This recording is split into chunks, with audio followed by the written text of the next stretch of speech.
actually was at a funeral service just held here on Friday morning. I guess it was 11 o'clock, so it's in between. By that time in my day, it's already like, man, I'm ready for dinner, and I'll be going to bed in a few hours. So it's like, I wake up very early. John Kogel knows this story. Another early riser. In the funeral service,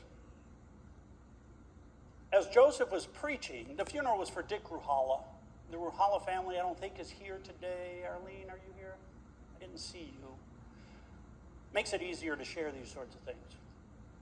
In the funeral service, Joseph alluded to many of the wonders of this man, Dick Ruhala. And one of the things, and I knew this before, but it was brought out, and it just struck me upside the head as, oh my goodness.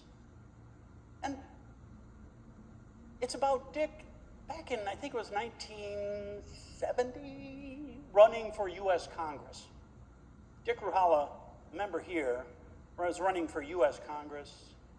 And in the campaign, he made a decided decision that he would not go digging out dirt on his opponents. He would not run a smear campaign. He would not mudsling. Man, it's a good thing politicians don't do that. And maybe you say 1970, they weren't doing that then. No, they were.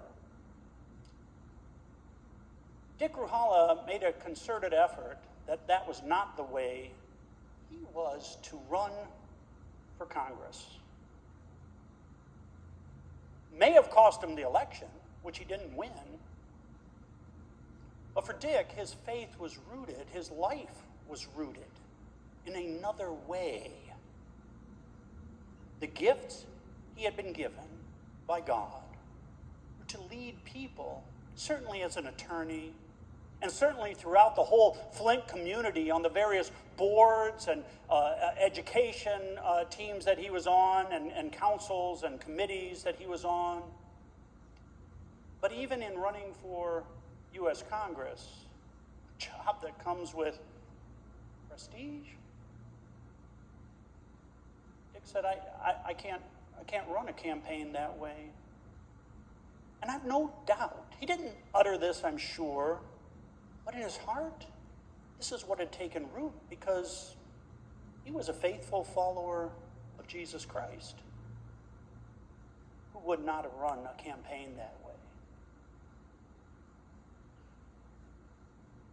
That story struck me as I'm sitting up there in the funeral service and said, that has to be spoken here. Third story.